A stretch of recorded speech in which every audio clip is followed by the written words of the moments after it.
Assalamualaikum. This is Dr. Noor Fatma, and this is our third lecture of the series of practical nutrition.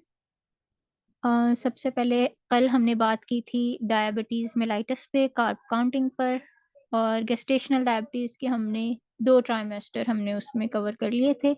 आज हम third trimester के बारे में बात करेंगे, सप्लीमेंटेशन के बारे में बात करेंगे, और उसके बाद हम क्वेश्चन आंसर सेशन लेंगे। जो भी लोगों की क्वेरीज हैं उन्हें रिजॉल्व करेंगे। तो फर्स्ट प्रेजेंटर वुड बी हूर, and Hamid, you will be sharing the screen for all the participants today. Let's start. Over to you, Hoor.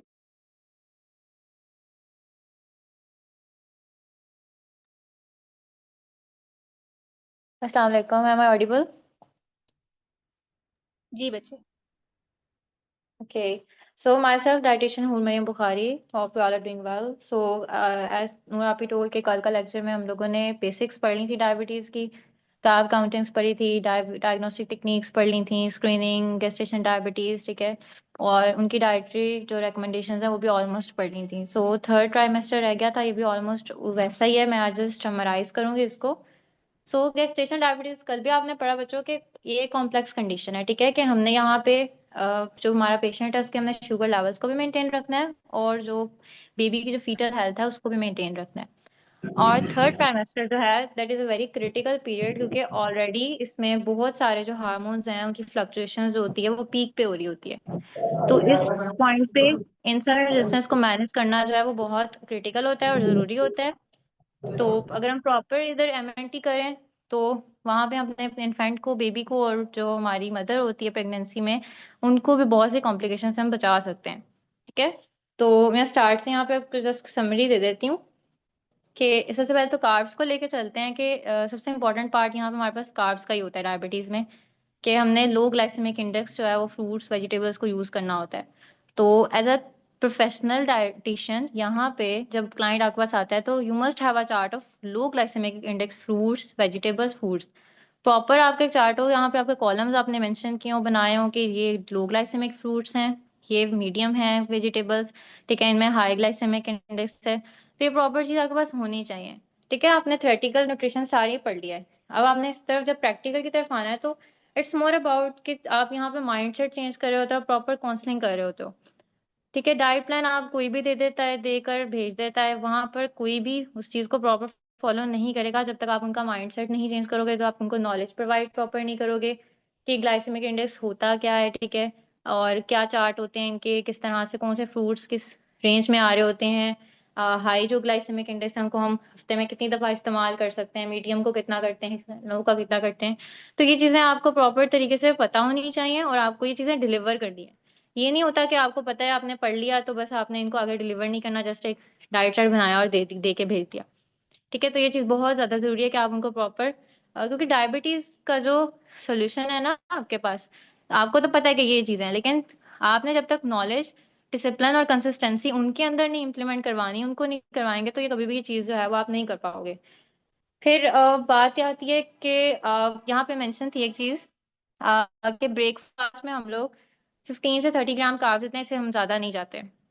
अच्छा, इसकी वजह यही होती है कि ओवरनाइट फास्टिंग कंडीशन में होती है बॉडी, तो सुबह सुबह जब हम इतने ज़्यादा कार्ब्स उनको दे देते हैं तो वहाँ पर फ़ौरन से शुगर स्पाइक कर जाती है।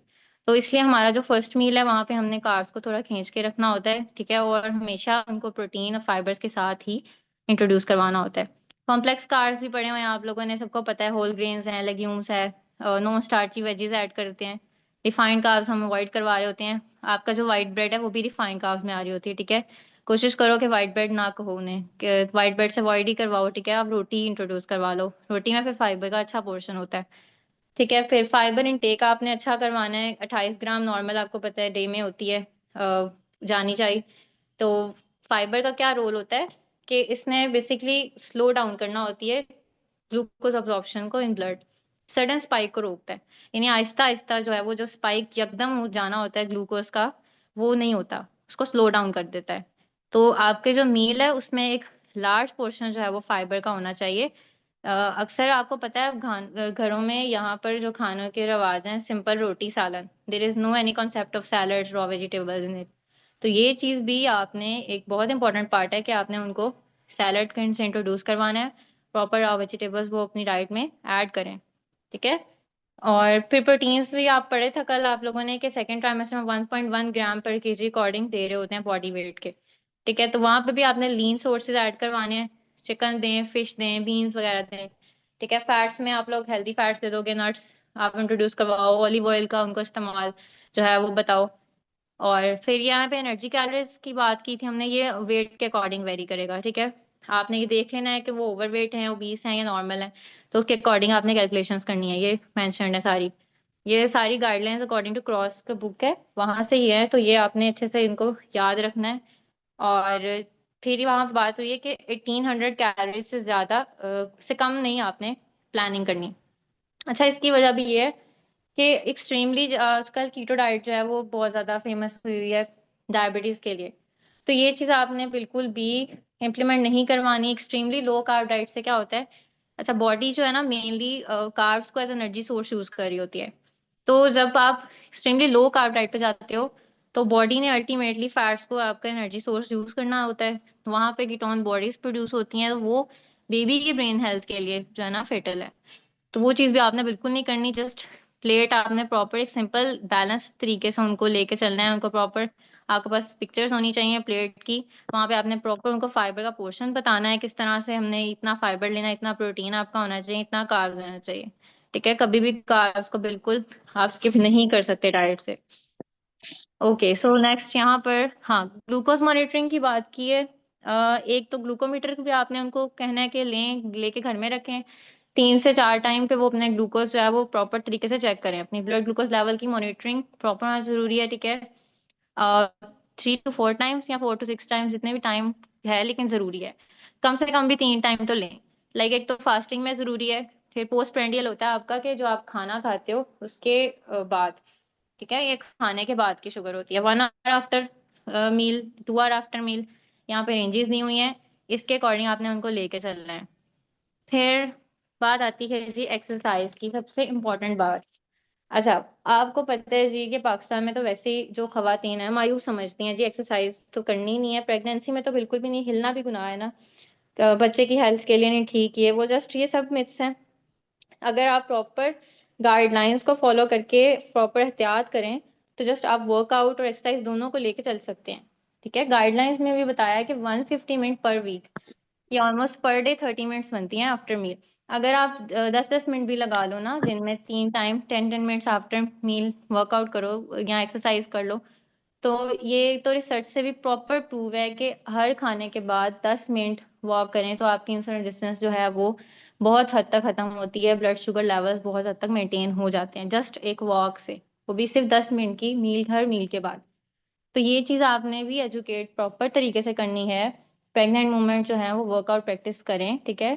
लेकिन ये भी आपने ऐसे नहीं करना कि आप खुद से वर्कआउट प्लान बना के दे दो उन्हें कि जी ये ले जाएं और ये जाके करें, ठीक है। ये भी एक कोई प्रोफेशनल ही उनको प्रॉपर तरीके से गाइड कर सकता है एक प्रॉपर, क्योंकि यहाँ पर एहतियात भी बहुत ज़्यादा होती है। आपने देखा होगा कि यहाँ पर हम लोग वर्कआउट नहीं करते, प्रेग्नेंट वुमेन्स को भी नहीं करवा रहे होते, लेकिन आपने इंस्टाग्राम पे या यूट्यूब पे वीडियोस देखी होंगी, बाहर बहुत ज्यादा इस चीज पे फोकस किया जाता है कि प्रेग्नेंट वुमेन्स भी प्रॉपर वर्कआउट जिम में कर रही होती हैं, ठीक है। तो ये चीज भी आपने इसको लेके चलना है, लेकिन खुद से नहीं करना, एक प्रोफेशनल तरीके से, एक प्रोफेशनल वर्कआउट कोई फिटनेस ट्रेनर है उससे एक प्लान बनाएं और उनको दें, ठीक है। फिर बात आती है हाइड्रेशन स्टेटस भी बहुत जरूरी है, ठीक है। शुगर ड्रिंक्स अवॉइड करनी है, एक्सेस कैफीन नहीं देनी। सप्लीमेंट्स में 3 मेन तो प्रीनेटल सप्लीमेंट्स हैं, फॉलिक एसिड, आयरन, कैल्शियम, ये पढ़ते आ रहे हो आप, ठीक है। फॉलिक एसिड भी पढ़ा है 600 mg देना है, आयरन 27 mg, कैल्शियम 1000 mg, ये तो है।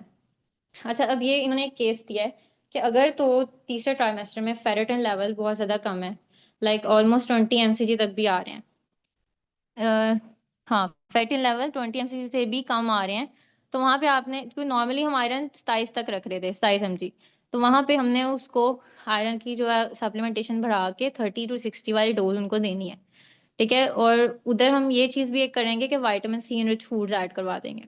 सप्लीमेंट नहीं दोगे विटामिन सी का, वहां पे फूड्स ऐड करोगे फूड के जरिए, ताकि आयरन की एब्जॉर्प्शन जो है वो इनहेंस हो जाए। विटामिन सी फूड्स में आपके पास सिट्रस फ्रूट्स हैं, आपको पता है आजकल किनू वगैरह हैं, माल्टे हैं, सब कुछ मिल रहा है। ग्रीन वेजिटेबल्स हैं वो भी आप ऐड कर सकते हो। फिर ओमेगा 3, DHA, FHA, ये 200 300 mg आप दोगे। कोशिश करो कि फैटी फिश से पूरा करो। फिश तो उनको वॉलनट, फ्लैक्स सीड्स हैं, चिया सीड्स हैं, ये अच्छे सोर्सेज हैं। लेकिन प्रेफर फिर आप वहां पर करते हो जी के फिश ऑयल दे देते हो। ठीक है। और फिर बात आती है जी मैग्नीशियम। मैग्नीशियम, हाँ, मैग्नीशियम सिट्रेट फॉर्म में तो वो बहुत अच्छा है। एक तो डायबिटीज में क्या होता है, न्यूरोपैथी का चांसेस हो रहे होते हैं बहुत ज्यादा, नर्व हेल्थ पे जो है ना इम्पैक्ट आ रहा होता है। तो आपने क्या करना है, उनकी शुगर लेवल को भी बैलेंस रखना है और नर्व हेल्थ को भी। तो वहां पे मैग्नीशियम एक अच्छा ऑप्शन है सप्लीमेंट का, दे रहे होते हो। अच्छा, यहाँ पे मेंशन नहीं है विटामिन डी। विटामिन डी सबसे सबसे सबसे ज्यादा इंपॉर्टेंट विटामिन है for diabetes. 600 IU per day यहाँ पर आप दे दो।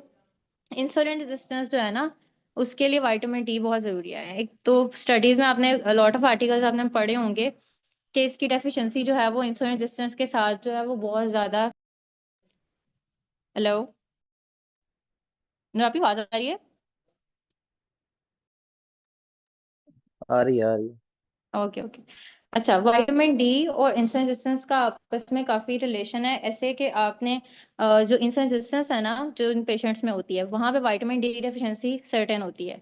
आप कहीं भी टेस्ट करवा लो, कुछ भी हो, इसका आपस में लिंक होता है। तो हमने विटामिन डी को लाजमी प्रेग्नेंट वुमेन में भी देना है। अब कोशिश आपने क्या करनी है कि ऐसा सप्लीमेंट दो, क्योंकि कैल्शियम तो हम दे रहे होते हैं अल्टीमेटली थर्ड ट्राइमेस्टर में, सेकेंड ट्राइमेस्टर में, क्योंकि बोन हेल्थ बच्चे की वहां पर जरूरी होती है। तो वहां पर आपने ऐसे सप्लीमेंट बनाओ कॉम्बिनेशन के, वहां पे विटामिन डी भी कैल्शियम के साथ हो। ठीक है, तो हमारा दोनों आपस में एक जो है ना कॉम्बिनेशन की फॉर्म में उनके अंदर चले जाएगा। ठीक है, उसके बाद हाइड्रेशन स्टेटस भी हो गया। अच्छा हाँ, सबसे इंपॉर्टेंट पॉइंट है जी, आपने अपना जी बेस्ट दे दिया, आपने प्रॉपर डाइट करवाई, उनको एक्सरसाइज कराई, बट शुगर लेवल्स उनके जी वहीं के वहीं हैं। फिर आप वहाँ पे ऑरल मेडिकेशंस और इंसुलिन की डोज की तरफ जाओगे। ठीक है, प्रॉपर उनको डॉक्टर फिजिशियन रेकमेंड करो, क्योंकि आपने ये चीज़ नहीं डिसाइड करनी, ना ही मेडिकेशन कभी प्रिस्क्राइब करनी है शुगर की, ना ही इंसुलिन की डोज आपने करनी है सेट। ये काम फिजिशियन का है। तो जब आपको ये गाइडलाइंस के अकॉर्डिंग जब आप शुगर वगैरह चेक कर रहे होगे कि फास्टिंग 95 से कम आए, पोस्ट पैंडियल इतनी इतनी हो, 140 से कम हो, 120 से कम हो, तो जब वो चीज़ आप अचीव नहीं कर रहे, आपने अपना बेस्ट दिया, प्रॉपर डाइट 3 मंथ्स फॉलो करवाई, एक्सरसाइज की, लेकिन नहीं हो रही वो आपसे, तो वहां पर आपने प्रॉपर फिर उनको फिजिशियन से लाजमी रेकमेंड करना है कि वो कोई भी मेडिकेशन या इंसुलिन डोजेज उनकी प्रॉपर ली जाए। राइट। तो जस्ट कंक्लूजन अब यही है, दो फोकस होने चाहिए आपके। फर्स्ट तो एक के ग्लाइसेमिक कंट्रोल हमने मेंटेन रखना है, दूसरा फीटल हेल्थ। ठीक है। और बैलेंस एक मील प्लान बनाना है। ये बिल्कुल कार्ब्स कट नहीं करने, कंट्रोल्ड कार्ब्स यूज करने हैं, लो ग्लाइसेमिक कार्ब्स यूज करने हैं, हमने कॉम्प्लेक्स कार्ब्स यूज करने हैं। प्रोटीन्स अच्छी होनी चाहिए, फैट्स प्रॉपर हेल्दी फैट्स का इस्तेमाल करना है, प्रॉपर सप्लीमेंटेशन जरूरी है। ठीक है, रेगुलर ग्लूकोज मॉनिटरिंग होगी, फिजिकल एक्टिविटी बहुत ज्यादा जरूरी है। ठीक है, हाइड्रेशन स्टेटस पूरा होगा। तो ये सब चीजें आप करोगे तो गेस्टेशनल डायबिटीज के बावजूद भी you can have a healthy and safe pregnancy. Right. So that was all from वो माय पूरी साइड। मेरे सो को अब क्वेश्चन है। स्टार्ट करो। क्वेश्चन है विटामिन डी का, वो रिपीट कर दें आप कि कैसे रिलेट कर रही है।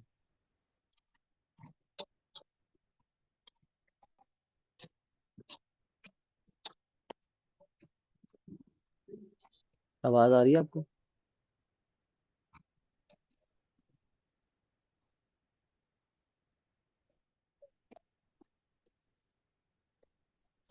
Hello, hello. हाँ, मैं मेरी आवाज आ रही है? मैं कह रहा हूँ कि वो विटामिन डी का क्वेश्चन आया था कि कैसे हाँ हाँ गेस्टेशनल डायबिटीज रिलेट कर रहा है, वो हाँ आप हाँ, रिपीट कर एग्जैक्टली। दो। हाँ हाँ, मैंने ये चीज बताई है कि जो विटामिन डी का रोल होता है ना, वो इंसुलिन सेंसिटिविटी के साथ लिंक कर रहा होता है। विटामिन डी बॉडी में एंटी इंफ्लेमेटरी प्रॉपर्टीज रख रहा होता है। ठीक है, एक तो इन्फ्लेमेशन जो है उनको भी ठीक कर रहा होता है। ठीक है, तो वहाँ अल्टीमेटली वो इंसुलिन सेंसिटिविटी को इम्प्रूव करता है। तो विटामिन डी की डेफिशिएंसी जो है वो इनडायरेक्टली आगे जाके इंसुलिन रेजिस्टेंस जो है उन पे implement.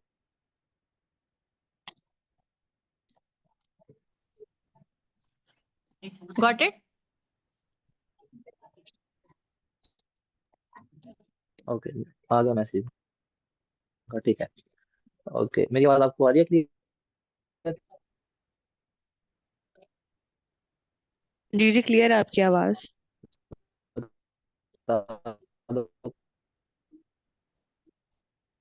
Okay. Okay, let's start. Type लग रहा होगा, अवेलेबिलिटी का इशू था और सीक्वेंस में था, बन रहा है कि गेस्टेशनल डायबिटीज को पहले डिस्कस कर लिया हमने, और अब टाइप 1 टाइप 2 को डिस्कस करेंगे। और इसके साथ जो और टाइप्स आती हैं डायबिटीज की वो भी आपको बताएंगे। सबसे पहले टाइप वन की बात करते हैं। टाइप वन के दो और नाम है।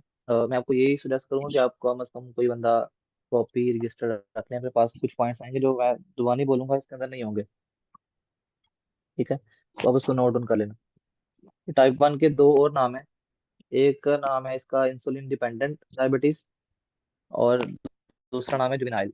क्योंकि इंसुलिन डिपेंडेंट इसलिए कहा जाता है कि इस डायबिटीज के अंदर इंसुलिन आपको चाहिए ही होती है, आप जितनी मर्जी डाइटरी रिस्ट्रिक्शन कर लें और आपको साथ इंसुलिन देनी पड़ती है। इसके अंदर आपके जो पेनक्रियास के बीटा सेल है ना, वो डैमेज हो जाते हैं, जिसकी वजह से इंसुलिन प्रोडक्शन नहीं होती और आपको एक्सोजीनस इंसुलिन इंट्रोड्यूस करवानी पड़ती है। इसके कुछ जेनेटिक फैक्टर्स भी होते हैं और इन्वायरमेंटल फैक्टर्स भी होते हैं, लेकिन इन्वायरमेंटल फैक्टर्स में लाइफस्टाइल और इस तरह की चीजें, लैक ऑफ एक्सरसाइज वगैरह नहीं आएंगी, ठीक है। वो अगर आप कंसिडर करते हैं तो वो टाइप टू की तरफ चले जाते हैं। अब टाइप टू की कोमॉर्बिडिटीज आपको पता है कि सीवीडी होती है, ओबेसिटी होती है, इंसुलिन रेजिस्टेंस होती है, वो सारी चीजें आपको पता है। लेकिन टाइप वन की जो कोमॉर्बिडिटीज आती हैं, टाइप वन अगर होगी है किसी को, उसके साथ कौन सी डिजीज आएंगी, और तो उसमें ये सारी मेंशन की हुई हैं। उसमें हाइपरथायराइडिज्म हो जाएगा, जिसमें over production of thyroid hormone होगा, जिसको टेक्निकल वर्ड में आप ग्रेव्स डिजीज कहते हैं। उसके बाद आपको हाइपोथायराइडिज्म होगा, जिसमें आपका लो थायराइड हार्मोन आ जाएगा। उसके बाद एडिसन डिजीज। एडिसन डिजीज के अंदर क्या होता है कि आपके जो हार्मोन्स है ना एड्रिनल ग्लैंड के, वो ठीक तरह से प्रोड्यूस नहीं हो रहे होते, ठीक है, कभी कम कभी ज्यादा कॉर्टिसोल इसमें आता है, ठीक है, और इसमें साथ साथ अल्डोस्टेरोन। इनकी जो है ना ओवर प्रोडक्शन और अंडर प्रोडक्शन होती है, उसमें आपके मूड स्विंग चेंज होंगे, आपकी स्किन के कलर चेंज होंगे, आपके जो है ना गैस्ट्रो इंटेस्टाइनल ट्रैक्ट उसमें इश्यूज आएंगे, डाइजेशन नहीं होगी कभी कभी। उसके बाद सीलिएक डिजीज। ये बहुत एक इम्पोर्टेंट पॉइंट है टाइप वन के हिसाब से, कि सीलिएक डिजीज मोस्टली बच्चों में पाई जाती है, जिनको टाइप वन डायबिटीज होती है उनमें सीलिएक डिजीज 90% इंश्योर है कि होगी साथ में, ठीक है। इसकी आपको डेफिनेशन पता ही है, जिसमें क्या होता है कि आपकी जो गट वाल होती है वो इन्फ्लेम हो जाती है, डैमेज हो जाती है, due to gluten proteins present in wheat and rye barley, जो तीन चीजें हैं इसमें। इसके बाद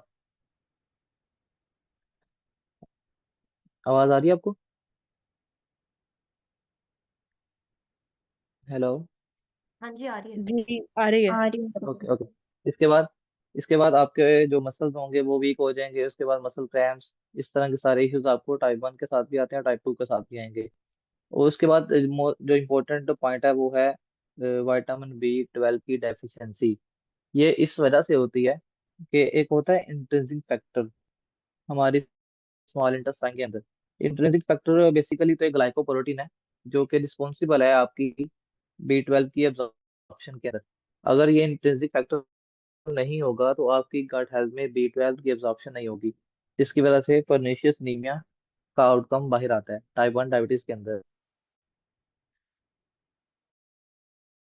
आगे टाइप टू की बात करते हैं। टाइप टू का मोस्टली सबको पता ही है कि इसके अंदर जो डाइटरी अच्छा, इसको मैं ऑर्डर वाइज करूँ ना, तो टाइप वन के अंदर डाइटरी रिस्ट्रिक्शन बिल्कुल लो होती है, क्योंकि आपको साथ इंसुलिन देनी पड़ती है। आप इंसुलिन दे दो, आप कुछ भी साथ में इंड्यूस कर दो, आपके यूनिट मैनेज हो जाएंगे, ठीक है। टाइप टू के अंदर मॉडरेट डाइटरी रिस्ट्रिक्शन होती है, लेकिन जो गेस्टेशनल डायबिटीज है ना, उसके अंदर आपको समझ लें बताना होता है कि ये चीज़ आपकी हराम है इतने टाइम के लिए। जो लो ग्लाइसेमिक इंडेक्स और ये सारे फूड्स की बात की है, आगे जाकर उसको मैं डिटेल में बताऊंगा कि क्यों इंपॉर्टेंट डायबिटीज के अंदर नहीं है और गैस्ट्रेशन के अंदर है, ठीक है। इसके अंदर आपका जो है वो कल भी आपकी डायबिटीज हो जाती है, उससे पहले वो तो प्री डायबिटीज और नॉर्मल की रेंजेस आपको सारी बताई गई थी। इसके अंदर क्या होता है कि आपकी जो है ना डाइट फेल नहीं होती, ठीक है, ये मैंने हाईलाइट किया हुआ है कि डाइट डज नॉट फेल, लेकिन पेनक्रिया फेल हो जाता है इनफ इंसुलिन प्रोडक्शन में। एक बात होती है कि इंसुलिन प्रोड्यूस हो ही नहीं रही सीधे से, एक होती है कि प्रोड्यूस हो रही है लेकिन इनफ नहीं है कि जो डाइट आप ले रही हो उसको वो टैकल नहीं कर पा रही। ये दो डिफरेंस इसमें ये भी आ गई, टाइप वन के अंदर इंसुलिन आ ही नहीं रही, लेकिन टाइप टू के अंदर इंसुलिन तो आ रही है, लेकिन वो इनफ नहीं है उस चीज के लिए कि वो आपकी डाइट में मौजूद कार्ब्स को बैलेंस कर सके, ठीक है। इसके अंदर एक और टाइप आती है डायबिटीज की, जिसको हम लाडा कहते हैं। इसको दूसरा नाम ये भी है कि 1.5 डायबिटीज आप कह लें, टाइप वन टाइप थ्री, और ये टाइप 1.5 आ गई। ये बहुत रेयर है, ठीक है, इसके 10% केसेस आते हैं सामने। इसका एक इंटरेस्टिंग फैक्टर यह है कि ये आपको शुरू शुरू में ना टाइप टू की तरह बिहेव करती हुई नजर आएगी, ठीक है। इसको आप मिस डायग्नोज भी कर लेते हो कि टाइप टू है, चलो टाइप टू मैनेजमेंट करते हैं। बट जैसे जैसे आप देखते हो आगे जाके प्रोग्रेस हो जाती है। ये क्यों होती है कि ये आप इसको मिसडायग्नोज इसलिए कर पाते हो कि ये 30 साल की उम्र के बाद जब होती है ना स्टार्ट, तो वेरी स्लो रेट के साथ, ठीक है, बहुत स्लो रेट के साथ बीटा सेल आपके डैमेज होते हैं। ठीक है। और आपको लगता है कि नहीं ये टाइप 2 ही है क्योंकि बीटा सेल तो बहुत स्लो डैमेज हो रहे हैं, या तो ये एकदम डैमेज हो रहे हैं, तो आपको लगता है कि इंसुलिन आ ही नहीं रही, तो आप ये समझते हो कि हाँ टाइप 1 है। लेकिन इसमें बीटा सेल डिस्ट्रक्शन रेट बहुत स्लो होता है, जिसकी वजह से आप इसको मिस डायग्नोज कर लेते हो एज टाइप 2 डायबिटीज। और आप अर्ली स्टेजेस में तो इसकी मैनेजमेंट टाइप 2 के हिसाब से करते हो, बट जैसे जैसे टाइम गुजरता है आपको समझ आ जाती है कि ये टाइप 1 के साथ इसकी मैनेजमेंट करनी है, तो ये सम हाउ लाडा जो है ना, latent autoimmune diabetes of ageing, ये सम हाउ टाइप 1 ही समझे आप इसको। ठीक है। इसके अंदर होता क्या है, ये नीचे मैंने डिटेल लिखी हुई है कि इसकी ह्यूमन लिकोसाइट एंटीजन।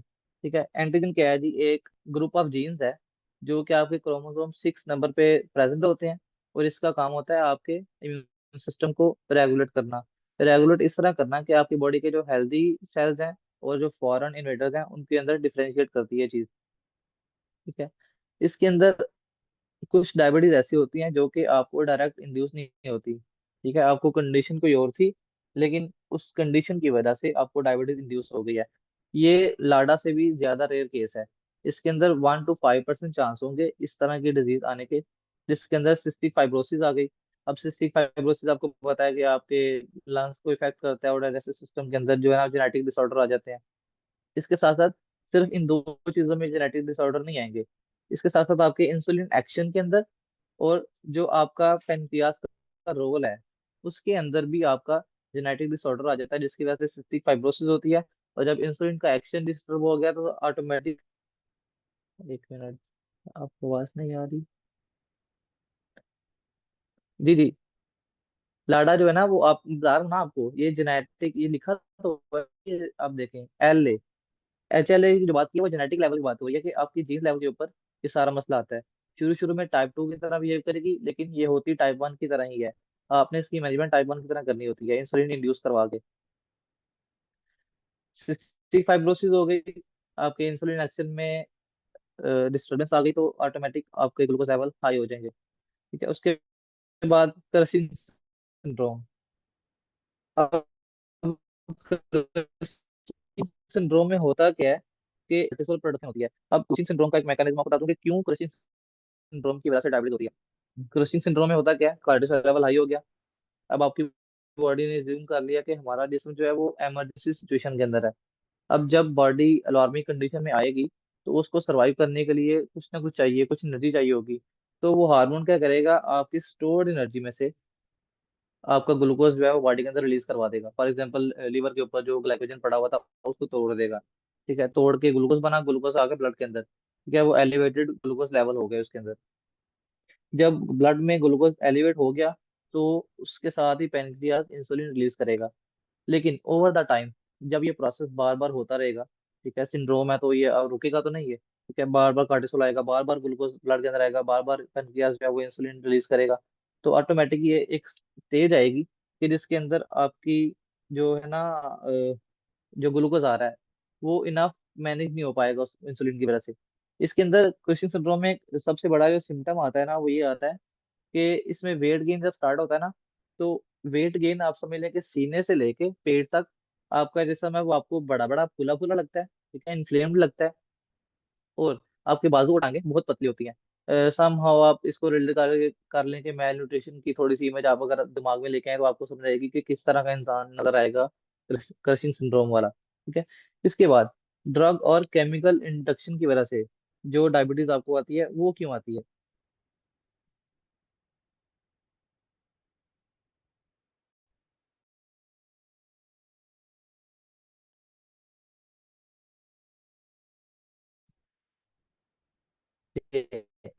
अब जो ड्रग और केमिकल की वजह से जो आपको डायबिटीज हो रही है ना, वो इस वजह से आपने इम्यूनो सप्रेसर यूज की है। ठीक है। उसके बाद आपने कॉर्टिकोस्टेरॉइड्स यूज की, वो भी आपके ग्लूकोज लेवल को राइज कर देंगे और इंसुलिन रेजिस्टेंस की तरफ लेके जाएंगी।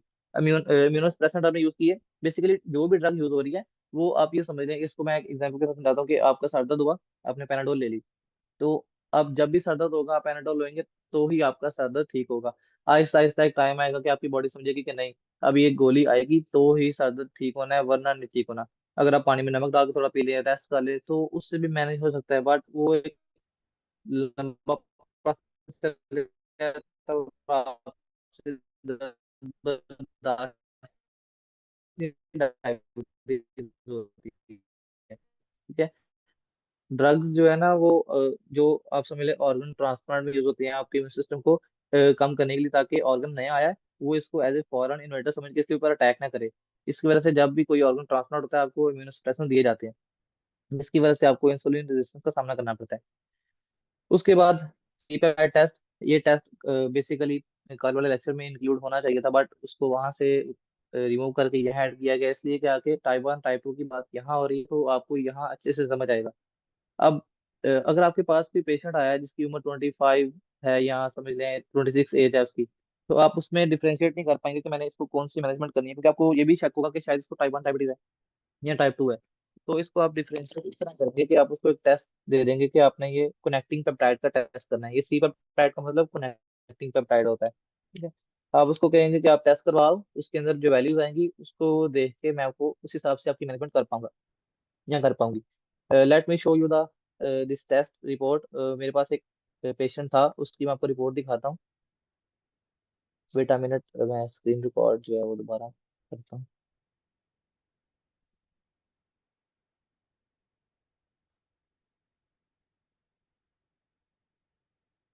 आपको स्क्रीन शेयर हो रही है? एक मेडिकल रिपोर्ट आपको शो होगी।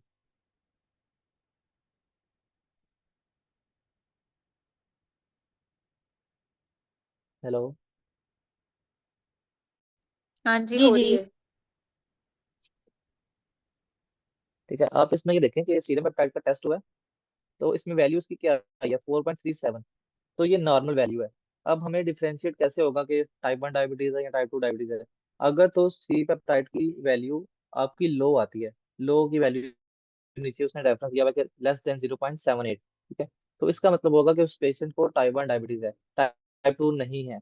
टाइप 2 उसी केस में होगी अगर ये वैल्यू नॉर्मल या हाई आती है। अब मैंने ये टेस्ट क्यों करवाया था? अब यहाँ इसकी उम्र लिखी हुई है 26। ठीक है। इसका लाइफस्टाइल ही खराब था, बट मैंने शक में आके इसलिए करवा दिया था शायद इसको टाइप 1 हो, क्योंकि अर्ली सर्जरी नहीं होती है 25-30 के एज तक। अगर आपको डायबिटीज हुई तो हो सकता है टाइप 1 हो वो, इसलिए टेस्ट करवा लिया ताकि क्लियर आउट हो जाए कि टाइप 1 है या टाइप 2 है। तो आपने ये वैल्यू देखनी है कि अगर नॉर्मल या हाई है तो टाइप 2 होगी, अगर वैल्यू लो है तो टाइप 1 होगी। ठीक है। इसका प्रोसीजर यही होता है कि ये देखें इसके नीचे लिखा हुआ है कि पेनक्रियास जब इंसुलिन रिलीज करता है ना, तो उस इंसुलिन को हम जनरल टर्म बोल देते हैं, बट वो मॉलिक्यूल जो होता है वो बहुत बड़ा होता है, जिसको प्रो इंसुलिन कहते हैं। ठीक है? इस प्रो इंसुलिन के मॉलिक्यूल को तोड़ा जाता है, जो कि इक्वल साइज के अंदर स्प्लिट होता है। एक को हम कहते हैं इंसुलिन और दूसरा पेप्टाइड। अब जो कनेक्टिंग पेप्टाइड है ना, ये आपके रीजन से मिलके आपको ये वैल्यू देता है कि इस पेशेंट में सी पेप्टाइड की वैल्यू कितनी है। ये लो होगी तो टाइप 1, हाई और नॉर्मल होगी तो टाइप 2। आगे आ गया मैनेजमेंट। अब इसकी मैनेजमेंट बॉसों को पता होगा कि कैसे करना है मैनेजमेंट, बस इसमें थोड़े से कंट्रोवर्शियल पॉइंट्स हैं, वो आपको मैं आपके सामने रखता हूँ कि टाइप 1 के अंदर, जैसे मैंने पहले बताया कि डाइटरी रिस्ट्रिक्शंस आप मिनिमम रखोगे, क्योंकि अगर वो बंदा, अब टाइप 1 के अंदर आप क्या देखते हो कि बहुत यंग पर्सन को होती है टाइप 1, ठीक है, कॉलेज स्कूल गोइंग बच्चा हो सकता है या कॉलेज गोइंग हो सकता है, तो उसके साथ में जो स्टूडेंट्स हैं वो कैंटीन पे जाएंगे, फ्राइज खाएंगे, डिफरेंट चीजें खाएंगे, तो उसका दिल करेगा खाने को। अब आप कहोगे कि नहीं आप नहीं खा सकते, आपकी इंसुलिन लगानी पड़ेगी आपको, तो आप उसको हर चीज दे सकते हो, बट इंसुलिन का यूनिट मैनेज करके। अब इंसुलिन के यूनिट कैसे मैनेज करने हैं? फॉर एग्जांपल किसी का वेट 60 है, आप उसको मल्टीप्लाई बाय 0.5 करो, तो जवाब आ गया 30। अब 30 यूनिट्स हैं, आपने उसको ये जस्ट एग्जांपल लिया समझाने के लिए। ठीक है, वो यूनिट्स 25 भी हो सकते हैं, 35 भी हो सकते हैं, 40 भी हो सकते हैं, 25 भी हो सकते हैं। तो लेट्स से आपके पास 30 यूनिट्स आ गए अर्ली स्टेजेस में। आपने इसको कहा कि आप 15 यूनिट सुबह, 15 यूनिट शाम लगाओ, और आप खा के देखो, और आपने फूड डायरी साथ बनानी है। फूड डायरी डायबिटीज के केस में बहुत इंपॉर्टेंट रोल प्ले करती है, और मोस्टली टाइप 1 के अंदर, क्योंकि टाइप 1 के अंदर आपने आहिस्ता आहिस्ता यूनिट मैनेज करने होते हैं साथ साथ कि कितनी रीडिंग आ रही है शुगर की। तो आप उनको कहते हो कि आप इंसुलिन 15 यूनिट लो सुबह, 15 शाम को, और साथ में अपनी फूड डायरी बनाओ कि कहाँ आपका ग्लूकोज लेवल आके रुक रहा है। ठीक है। आप उस ग्लूकोज के लेवल के अकॉर्डिंग उस यूनिट को कम या ज्यादा करोगे। ठीक है। और इसमें डाइटरी रिस्ट्रिक्शन आपकी बहुत मिनिमम होगी, आप कुछ भी दे सकते हो इंसुलिन की यूनिट मैनेज करके। अब टाइप 2 की बात करते हैं। टाइप 2 में आपको पता है कि मोस्टली केसेस ओवरवेट के होते हैं, और आप अगर वेट लॉस करवा दो तो आपकी A1C लेवल में इंप्रूवमेंट आती है। और ये वेट कितना आपने रिड्यूस करवाना है, अगर आपके पास 100 kg का बंदा आया है एग्जाम्पल के तौर पे, और आपने 95 वेट करवाया, तो कम से कम उसके A1C लेवल में 1% का डिफरेंस आना चाहिए या आ सकता है, depending upon their physical activity, या कितना वो अपने स्लीप साइकिल को रेगुलेट रखते हैं। ठीक है। और इसमें ये मसला आता है कि वेट लॉस के अंदर अगर आप सिर्फ वेट लॉस के ऊपर रखोगे कि वेट लॉस करवा दें डायबिटीज रिवर्स हो जाएगी। गोहर, आपका क्वेश्चन है कोई? हाँ जी, ये जो सी पेप्टाइड का टेस्ट है, ये कहते हैं कि इतना ऑथेंटिक नहीं है और इसकी जगह वो एंटी जीएडी और एंटी आईसीए वाली टेस्ट कराते हैं। ये इस ठीक सी बात है पेप्टाइड का वैसे? टेस्ट का रेट आपको पता है कितना है? नहीं। वो टेस्ट इससे भी ज्यादा कॉस्टली होंगे, तो इसलिए आप अगर जनरल आइडिया लेने लेने लगोगे ना, तो इस चुगताई लैब का भी ये सी पेप्टाइड का टेस्ट आएगा 4,000 के ऊपर है मिनिमम, और वो भी सिंगल वैल्यू देने के लिए। तो मोस्टली यही करवाते हैं कि आप सी पेप्टाइड का टेस्ट करवा लें, तो आपको आइडिया हो जाता है कि टाइप 1 टाइप 2। अब तो ये करवाने की नौबत आती भी नहीं है, बहुत रेयर है कि आपको ये करवाने की नौबत आए। ठीक है। जब आपके पास यंग पेशेंट आएगा विद डायबिटीज, तो आप फिर थोड़ा सा शक में आते हो कि हाँ टाइप 1 हो सकती है, वरना ये करवाने की जरूरत पड़ती नहीं है। आपके पास जो रिपोर्ट्स आती हैं उनकी, तो मोस्टली एल्डर पेशेंट ही होते हैं, आपको पता होता है कि टाइप 2 ये। ठीक है।